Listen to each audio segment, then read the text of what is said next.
오늘 우리에게 주신 하나님 말씀은 신약 성경 로마서 8장 31절에서 34절까지 말씀입니다. 로마서 8장 31절에서 34절 말씀 봉독하겠습니다. 그런즉 이 일에 대하여 우리가 무슨 말하리요? 만일 하나님이 우리를 위하시면 누가 우리를 대적하리요? 자기 아들을 아끼지 아니하시고 우리 모든 사람을 위하여 내주시니가 어찌 그 아들과 함께 모든 것을 우리에게 주시지 아니하겠느냐? 누가 능히 하나님께서 택하신 자들을 고발하리요? 의롭다 하신 이는 하나님이시니 누가 정죄하리요? 죽으실 뿐 아니라 다시 살아나신 이는 그리스도 예수시니 그는 하나님 우편에 계신 자요 우리를 위하여 간구하시는 자시니라. 아멘.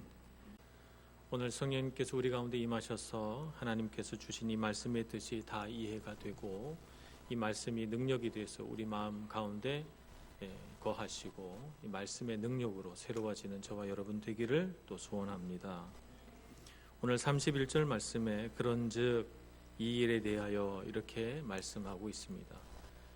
그러니까 이 31절의 말씀을 우리가 이해하려면 이 말씀이 가리키는 바 이 일을 우리가 알아야 합니다.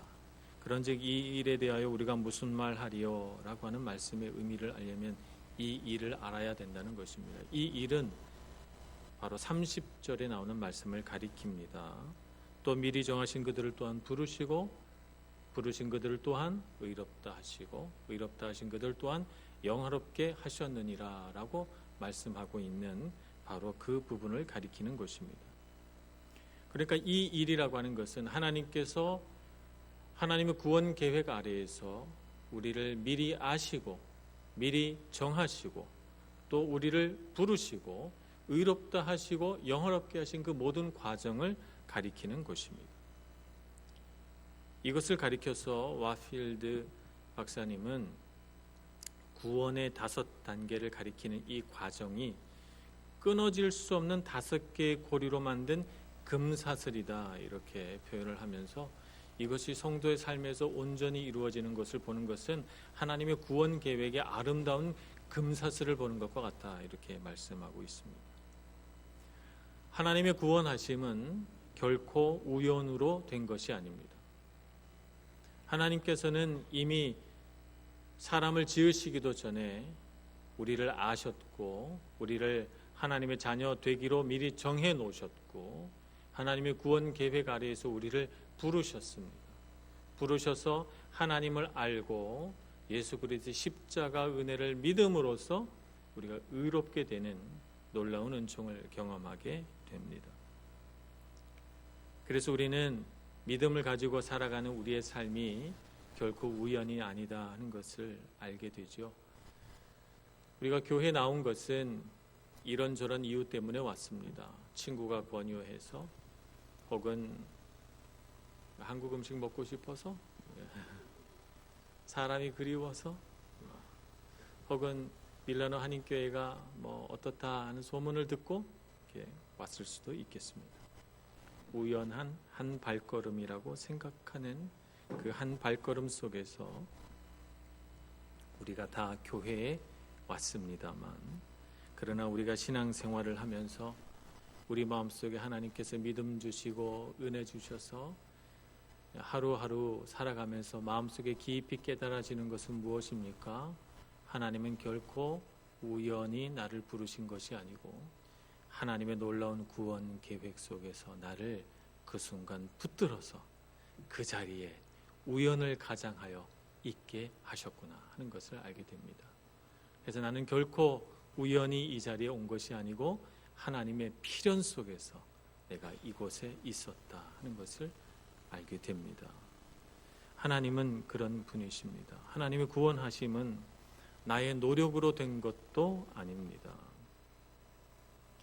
우리가 생각하기를 내가 아침에 일어나서 부지런히 씻고 옷 입고 그래서 내가 노력해서 온 것 같지만 또 먼 길을 달려서 수고하여 온 것 같지만 내 노력으로 된 것은 아니라는 사실을 알아야 합니다. 우리 안에 은혜가 없다면 우리 안에 기쁨이 없다면 어찌 이 많은 수고를 들여 여기까지 왔겠습니까? 우리 안에 하나님이 주신 은혜가 있고 기쁨이 있기 때문에 우리가 이 예배의 자리에 앉아 있는 것입니다. 하나님의 예정과 부르심 속에서 하나님의 예수 그리스도의 십자가 은혜로 우리가 여기에 있는 것입니다. 내 노력으로 깨달아지는 것이 아닙니다. 믿음이 어찌 내 마음 안에 내 노력으로 됩니까? 믿음은 세상의 신념과 다릅니다. 세상에서는 그래, 이런 신념을 가지고 살자, 하면 된다, 이런 신념 가지고 살자, 이렇게 우리가 신념을 가지지만 신념이라는 게 얼마나 자주 바뀝니까? 실망하고 좌절하고 바뀌고 변화합니다. 믿음이라고 하는 것은 이런 신념이 아니기 때문에 내가 예수 그리스도의 십자가 보혈로 구원받았다 라고 하는 거 여러분 믿자 이렇게 해서 믿어집니까? 안 믿어집니다. 내가 그렇게 고백하고 정말 그렇구나, 내가 예수님의 십자가 죽으심으로 내 모든 죄가 사해지고 내가 그분의 흘리신 피 때문에 내가 은혜를 입었구나, 정말 그렇구나 라고 하는 생각이 들어서 십자가 찬양할 때 눈물이 나는 것은 내가 노력으로 해서 되는 것이 아니에요. 하나님이 주신 은혜죠. 믿음은 하나님이 주신 은혜다 하는 것을 알게 됩니다. 그래서 우리는 하나님께서 우리를 구원하셔서 오늘 이 자리에 있게 됐을 때 정말 감사하다 이런 생각을 하게 됩니다. 그래서 31절 그런즉 이 일에 대하여는 하나님께서 우리를 미리 정하시고 또 우리를 부르시고 의롭다 하시고 영화롭게 하신 그 모든 일에 대하여 우리가 무슨 말하리요? 하나님이 주신 은혜와 이 놀라운 구원 섭리에 대하여 내가 무슨 말 할 수 있으리요? 감사하고 감격하여 하나님 앞에 부르짖는 말인 것입니다. 하나님께서 우리를 이렇게 은혜 가운데로 불러주셨는데 왜 우리를 부르셨을까요? 우리를 그냥 하나님을 모른 채 살게 해도 되셨을 텐데 왜 우리를 부르셔서 하나님을 알게 하시고 예수 그리스도의 십자가를 알게 하셨을까요? 그 이유는 8장 29절의 말씀을 보면 알 수 있습니다. 하나님이 미리 하신 자들을 또한 그 아들의 형상을 본받게 하기 위하여 미리 정하셨으니 라고 말씀하셨습니다. 그러니까 우리를 미리 아시고 정하시고 부르신 뜻은 뭐냐 하면 아들의 형상을 본받게 하려 하는 것입니다. 하나님의 아들 예수 그리스도 그분의 삶을 본받게 하려고, 예수 그리스도의 성품을 본받게 하려고, 그분이 우리를 위해 지고 가신 그 십자가의 길을 뒤따라가게 하려고 우리를 부르신 것입니다. 이렇게 부르심으로 우리에게 어떻게 하셨습니까? 우리를 영화롭게 하셨습니다. 영화롭게 하셔서 예수님께서 부활하셔서 받으셨던 그 모든 영광과 또 예수님께서 부활하신 그 부활을 우리가 다 경험하게 하는 것입니다. 예수님께서 받으신 영광을 우리도 받아 누리고 예수님께서 부활하신 것처럼 우리도 부활하여 하나님의 그 찬란한 영광 가운데 살게 될 줄로 믿습니다. 이 일은 아직 우리에게 일어나지 않은 일입니다만 그러나 로마서 8장 30절은 영화롭게 하셨느니라 라고 해서 과거형으로 적혀 있습니다. 아직 이루어지지 않은 일인데 과거형으로 마치 지나간 일인 것처럼 우리가 다 받은 것처럼 써놓은 이유는 무엇입니까? 그만큼 확실하다는 것입니다. 그래서 이미 다 지나간 일인 것처럼 우리가 아직 받기 전인데 받은 것과 다름없다 이렇게 생각이 들어서 영화롭게 하셨다 이렇게 말씀하고 있습니다. 이 소망을 가지고 살아가는 저와 여러분 되기를 소망합니다. 우리는 영화롭게 될 사람들입니다. 확실합니다. 우리는 천국에서 주님의 영광을 우리도 함께 누리게 될 것입니다. 그런 관점에서 볼 때 이 세상의 허탄한 일들은 아무것도 아닙니다. 우리 인생의 목적이 무엇입니까? 우리 인생의 목적은 어떻게 하면 교회 나와서 복 많이 받아서 다른 사람들보다 더 성공하고 출세할까? 이것이 우리의 인생의 목적입니까? 어떻게 하면 돈 많이 벌어서 편한 삶을 살아갈까? 이것이 우리 인생의 목적입니까? 어떻게 하면 병에도 걸리지 않고 근심 걱정도 없고 편안하게 살까? 이것이 우리의 목적입니까? 우리의 목적은 이것이 아닙니다. 어떻게 하면 예수 그리스도의 형상을 본받아 그분의 성품과 그분의 삶을 본받아서 하나님을 영화롭게 할까? 주님의 영광 가운데 살아갈까라고 하는 것입니다. 그러므로 우리는 이 땅의 삶에 연연해서는 안 되겠습니다. 이 땅의 삶이 우리에게 주는 고통이나 괴로움이나 근심에 눌리지 말고 영원하신 하나님 나라의 그 영화로움을 바라보면서 소망을 잃지 않는 여러분들 되시기를 바랍니다. 하나님의 놀라운 구원 계획과 우리를 향하신 놀라운 사랑, 이것이 바로 로마서 8장 31절이 가리키는 바입니다. 그런즉 이 일에 대하여 우리가 무슨 말하리요? 그 하나님의 놀라운 사랑 앞에서 우리의 마음은 감탄이 되는 것입니다. 그러면서 이렇게 이어집니다. 만일 하나님이 우리를 위하시면 누가 우리를 대적하리요? 아무도 하나님께서 미리 정하시고 택하신 자들을 정죄하거나 대적할 수 없다는 것입니다. 지금까지 설명드린 것처럼 하나님을 믿고 예수 그리스도의 은혜 가운데 살아가는 우리는 놀라운 영화로움을 맛보게 됩니다. 그런데 우리가 이 땅을 살아가면서 경험하게 되는 것은 우리에게 미리 정해져 있는 영화로움과는 다른 삶을 경험하게 된다는 것입니다. 우리의 삶은 고난이 있고 어려움이 있고 실망도 있고 상실감도 있고 괴로움도 있습니다. 그래서 우리가 영화롭게 될 사람들인데 이 땅을 살아가면서 왜 우리의 마음은 이렇게 힘들고 어려울까? 이런 생각을 많이 하게 됩니다. 근데 주님께서는 우리에게 말씀하시기를 이 세상의 고난과 괴로움 속에서 하나님의 하나님께서 우리에게 주실 영화로움, 그 안에 숨겨져 있는 하나님의 사랑을 빼앗을 것이 아무도 없다 우리에게 말씀하시면서 누가 우리를 대적하리요 분명히 말해주고 있는 것입니다. 이 세상에는 우리 인생이 주는 괴로움들을 통해서 우리의 믿음과 우리의 신앙에 대적하는 것이 있습니다. 이것은 엄연한 사실입니다. 대적하는 것들이 있습니다. 이 대적하는 것들을 분명하게 보고 싸우지 못하면 우리에게 예비되어 있는 것들을 누리고 그것에 대한 소망을 가지고 살아가기가 어렵습니다.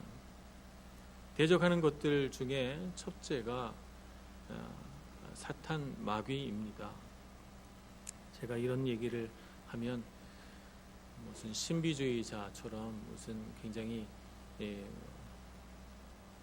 신비적인 그런 얘기를 하려고 생각한다고 생각하지 마시길 바랍니다. 성경에 분명히 사탄이 있고 마귀가 있다 말씀합니다. 예수님은 공생애를 시작하시기 전에 마귀에게 40일 시험을 받았습니다. 베드로전서 5장 8절에서는 이렇게 말합니다. 근신하라 깨어라 너희 대적 마귀가 우는 사자같이 두루다니며 삼킬 자를 찾나니 이렇게 말합니다. 삼킬 자를 찾으려고 먹어치우려고 두루다니면서 으르렁거린다는 것입니다. 우는 사자란 으르렁거리는 사자를 말하는 것입니다. 사람들 앞에 와서 엉 하고 겁을 줘서 그 사람이 겁을 내면 삼켜버리려고 말합니다. 사람은 두려움에 사로잡히면 두려움에 묶이면 꼼짝을 못하게 됩니다. 우리 몸에 있는 이 신경 조직이 탁 긴장을 하면서 내 몸이 내 마음대로 움직이질 않게 돼요. 내 머릿속의 생각이 내 마음대로 자유롭게 사고가 되지 않아요. 생각이 되지 않아요. 그래서 두려움에 사로잡히면 거기에 묶이면 꼼짝을 못합니다. 사자가 어떻게 하려고 합니까? 사탄이 사자처럼 으르렁거리면서 우리에게 겁을 줘서 우리가 거기에 묶이도록 만들려고 한다는 것입니다. 그래서 우리가 하나님 안에서 은혜 안에서 자유롭게 생각하지 못하도록 우리의 몸과 우리의 삶이 하나님의 은혜 가운데서 자유하지 못하도록 우리의 생각을 묶고 우리의 삶을 묶으려고 한다는 것이죠. 묶어서 뭐 하게요? 묶어서 하나님으로부터 떠나게 하려고 하는 것이죠. 불신앙을 갖게 하려고 하는 것입니다. 그러므로 우리를 대적하는 사탄 마귀의 목표는 무엇인가? 불신앙을 가져서 하나님으로부터 떠나는 것, 그것이 목적입니다.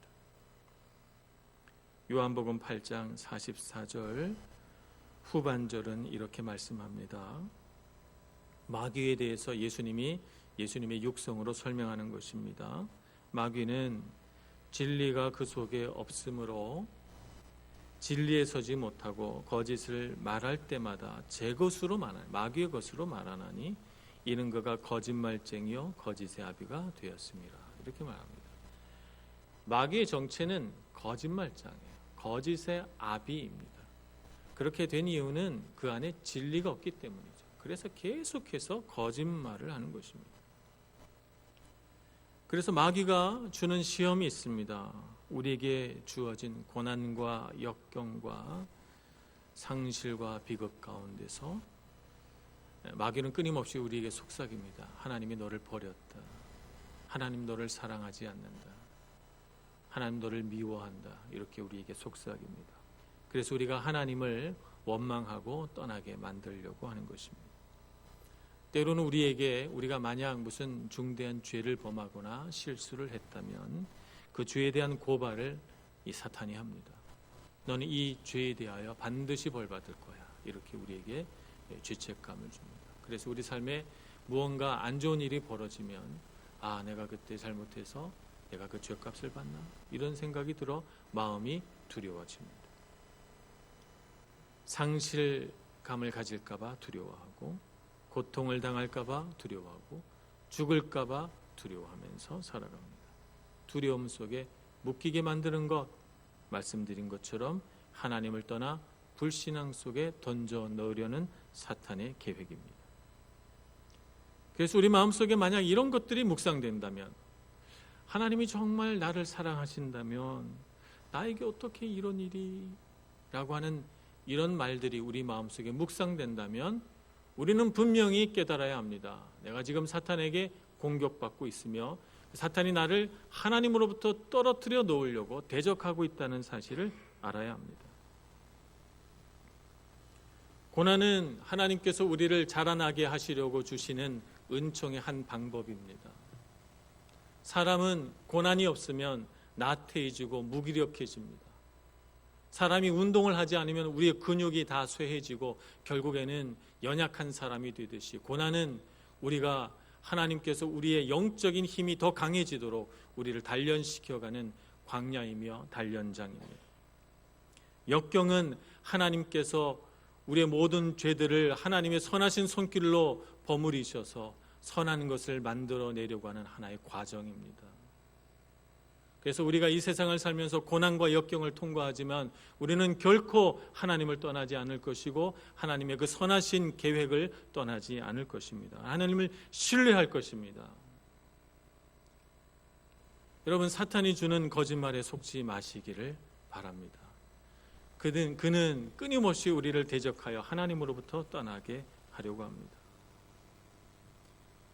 우리는 죄가 가져다 주는 두려움에서도 벗어나야 합니다. 죄가 결국에는 우리에게 벌을 가져다 줄 것이라고 하는 이 두려움과 공포에서 벗어나서 예수 그리스도의 십자가 은혜를 묵상할 수 있기를 소망합니다. 우리가 저지른 어떤 잘못도 어떤 실수도 우리의 연약함 때문에 만들어진 어떤 죄도 예수 그리스도의 십자가 아래서 다 용서될 것입니다. 그러므로 우리는 그 죄에 묶이지 않을 것입니다. 부끄럽지만 죄에서부터 자유하게 되었다고 우리는 당당하게 말할 수 있어야 합니다. 죄에서 벗어나 자유함을 누리시는 여러분들 되시기를 축복합니다. 이렇게 마귀는 우리를 대적합니다. 하나님으로부터 떠나게 만들려고 말이죠. 우리를 대적하는 것이 또 하나 있는데 그것은 우리 양심의 고발입니다. 우리 양심은 끊임없이 하나님을 의심하게 만듭니다. 불신앙을 갖게 하는 것은 아니지만 하나님을 자꾸 의심하게 만듭니다. 우리는 성경을 보면서 성경의 말씀대로 살아야 되는데 이렇게 생각하기도 하지만 때로는 왜 나는 말씀대로 살지 못할까 이렇게 생각하면서 말씀대로 살지 못하는 죄책감으로 자꾸 가슴을 칩니다. 그러면서 왜 나는 이것밖에 되지 않을까? 이렇게 생각할 때 우리는 마음이 아파옵니다. 나는 하나님께 사랑받을 만큼 충분히 신앙생활 잘하고 있지 못한 것 같아. 이런 생각을 하는 것이죠. 아직 하나님의 눈에 들 만큼, 하나님께 칭찬받을 만큼 잘 살고 있지 못하구나. 우리는 이렇게 생각합니다. 나는 참 연약하다. 이런 나를 내가 보기에도 사랑받을 만한 자격이 없는데 하나님은 사랑하실 수 있을까? 내가 봐도 부끄러운데 하나님은 끝까지 사랑하실 수 있을까? 이런 생각하는 것입니다. 그래서 오늘 로마서 8장 32절은 이렇게 말씀하십니다. 자기 아들을 아끼지 아니하시고 우리 모든 사람을 위하여 내주신 이가 어찌 그 아들과 함께 모든 것을 우리에게 주시지 아니하겠느냐, 이렇게 말합니다. 이런 우리 양심의 고발 때문에 하나님의 사랑을 의심하고 하나님 정말 나를 사랑하실까 생각하는 사람을 위하여 말씀하시고 있는 것입니다. 어떤 사람이 경매장에 갔다가 그 경매장에서 추첨으로 다이아몬드 목걸이를 준다 하는 얘기를 들었습니다. 그래서 기뻐하며 그 추첨권을 하나 샀습니다. 근데 그 사람이 걸린 거죠. 그래서 너무 기뻐가지고 나와서 박수를 받고 사진을 찍고 그 목걸이를 다이아몬드 목걸이를 걸었습니다. 자, 이제 집에 가지고 가야 되잖아요. 목에 걸고 가기에는 너무 고가이기 때문에 두려운 마음이 들어서, 그래서 주최 측에 요청합니다. 이것을 잘 보관해서 갖고 갈 수 있는 좀 견고한 상자를 달라, 이렇게 요청합니다. 주최 측에서 다이아몬드를 줬는데 상자까지 요구하십니까? 이렇게 말하겠습니까? 아니면 기꺼이 상자를 주겠습니까? 다이아몬드를 줬는데 뭔들 아깝겠어요. 다이아몬드를 줬는데 상자 뭐 아무것도 아니잖아요. 가치에 비하면. 그러니까 그럼요, 당연히 상자 준비해 드리죠 하고 줄 겁니다. 저는 결혼해서 6년 만에 제 딸을 낳았습니다. 저는 뭐 결혼하기만 하면 자식이 생기는 줄 알았는데 그건 아니어서 참 마음고생 많이 했습니다. 시험관하기를 여러 번 하고 세 번째 만에 제 딸을 얻었는데 참 자식 얻는 걸 포기하고 있다가 자식을 얻으니까 정말 마음이 기뻤어요. 그래서 이 생명은 하나님이 주신 생명이다, 이렇게 생각해서 참 귀하게 생각하고 하나님 뜻대로 잘 키우려고 했습니다. 딸이 벌써 15살이 됐습니다. 제 딸이 만약에 어디가 아프다면 제가 제 딸을 위해서 어떻게 할까요? 제 안에 있는 모든 장기를 다 내어줄 것입니다. 제 딸이 만약 생명이 위독하다면 내 생명을 바쳐서라도 제 딸이 살 수만 있다면 저는 저를 희생할 수 있습니다. 그런 마음이 되어 있습니다.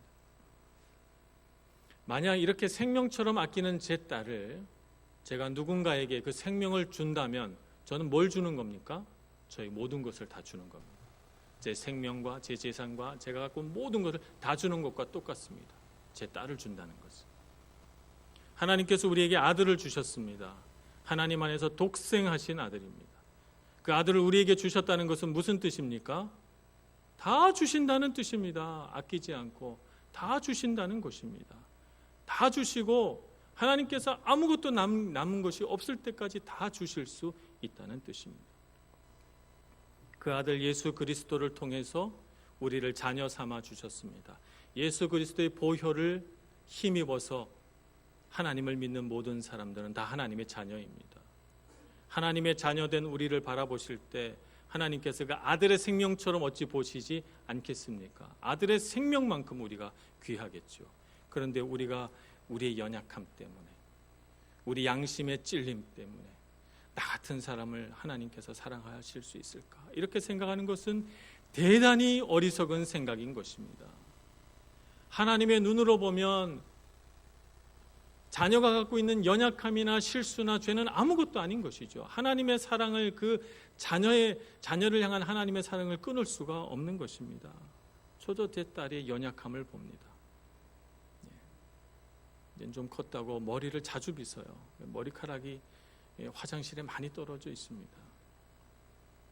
그럼 제 딸을 정말 사랑하기 어렵구나 이렇게 생각하겠습니까? 아닙니다. 저는 기꺼이 머리카락 치워줍니다. 사랑하니까. 그래도 제 딸을 사랑하는 저의 마음은 변함이 없습니다. 어찌 제 마음에서 머리카락이 제 사랑을 끊어낼 수 있겠습니까? 마찬가지입니다. 하나님께서 우리를 사랑하십니다. 아들 예수 그리스도의 생명을 주실 만큼 사랑하십니다. 근데 우리 마음속에 나는 왜 이렇게 연약할까? 난 왜 이렇게 부족할까? 라고 하는 생각이 하나님의 사랑을 끊어낼 수 있습니까? 없습니다. 양심의 고발에서 자유해지는 여러분들 되시기를 바랍니다. 의심하지 마시고 하나님의 사랑을 믿으시는 여러분들 되시기를 축복합니다. 우리는 사탄이 우리를 아무리 정죄해도, 우리 양심이 아무리 우리를 고발해도 우리는 정죄받지 않습니다. 정죄받지 않는 이유가 오늘 성경에 적혀져 있습니다. 34절, 누가 정죄하리요? 죽으실 뿐 아니라 다시 살아나신 이는 그리스도 예수시니 그는 하나님 우편에 계신 자요 우리를 위하여 간구하시는 자시니라. 죽으셨습니다. 예수님께서 우리를 죽으셨습니다. 죽으셔서 우리가 치러야 할 죄의 대가를 다 치르셨습니다. 그래서 우리는 정죄받지 않는 것입니다. 예수님께서는 다시 살아나셨습니다. 우리를 두렵게 하고 우리를 묶고 있던 죄와 사망의 권세로부터 풀려나신 것입니다. 부활하신 것입니다. 그렇기 때문에 우리도 죄와 사망의 권세에서 자유한 것입니다. 그는 하나님 우편에 계신 분이십니다. 하나님 우편에서 다스리시고 심판하십니다. 모든 권세를 다 하나님께서 예수 그리스도에게 주셨습니다. 그러므로 우리는 사랑 많으신 주님, 우리를 위하여 생명도 아끼지 않으신 예수님의 돌보심과 다스리심 안에 있습니다. 그러니 우리가 어찌 정죄 받겠습니까? 우리를 위하여 간구하시는 분이십니다. 자신이 흘린 피로, 예수님은 자신의 흘린 피를 담보로 해서 우리를 위하여 간구하십니다.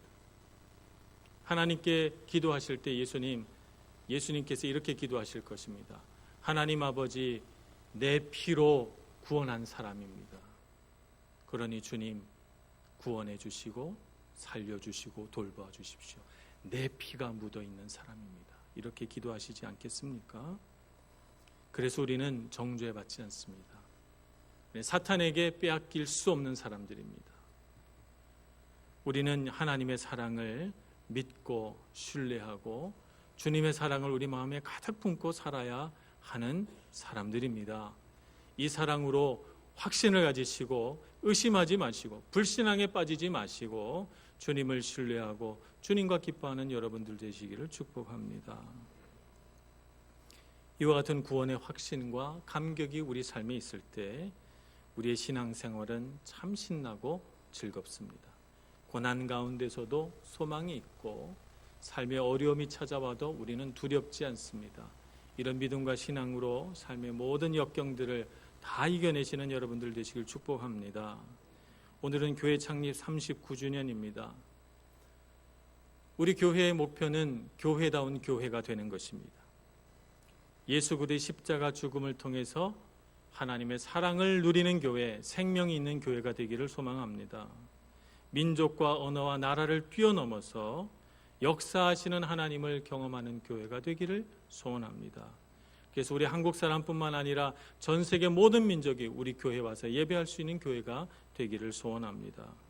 하나님을 경외하고 그분을 섬기는 것 외에는 어떤 것도 우선시되지 않는 교회가 되기를 소원합니다.